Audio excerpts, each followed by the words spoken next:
Ciao a tutti. Oggi studiamo qualcosa molto importante.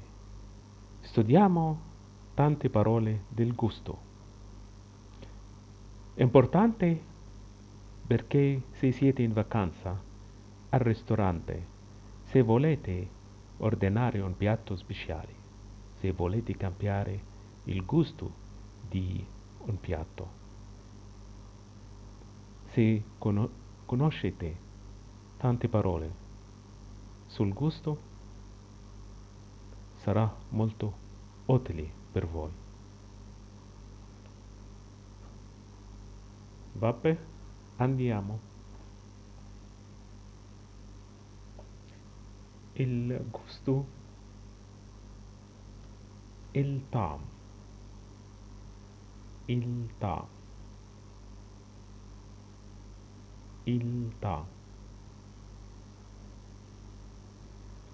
Amaro, مر, مر, مر. Lettere mim, re. Bollito, مسلوق, مسلوق, مسلوق. ميم سين لام واو قاف. Piccante, حار, حار, حار. ح ألف ر حار.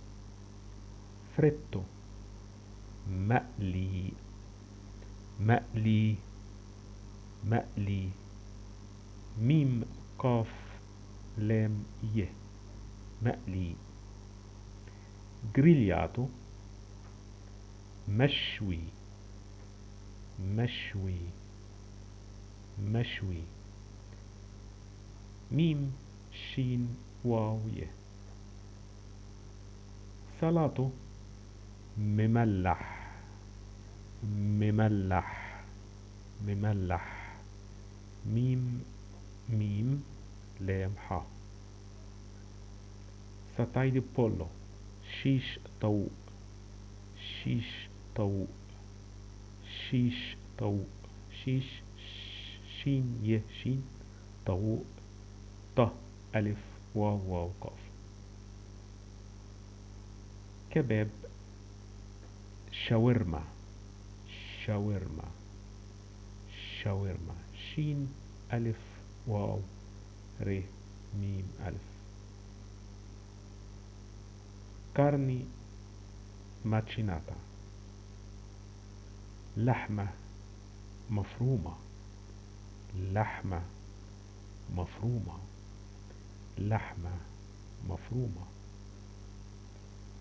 لحمة لام ح ميم ت مربوطة.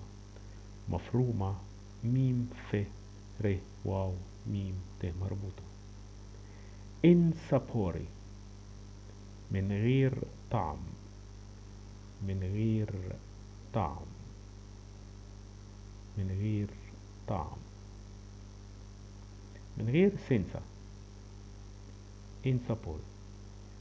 ميم نون من غير غين ي ر طعم ط عين ميم.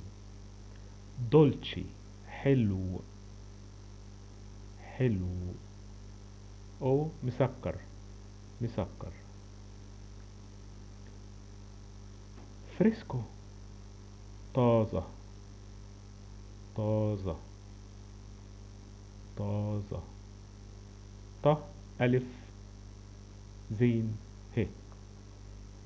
كون جياتشو، بالتلج، بالتلج، بالتلج. Grazie amici, se volete qualcosa scrivete, per favore. Grazie, arrivederci, ciao.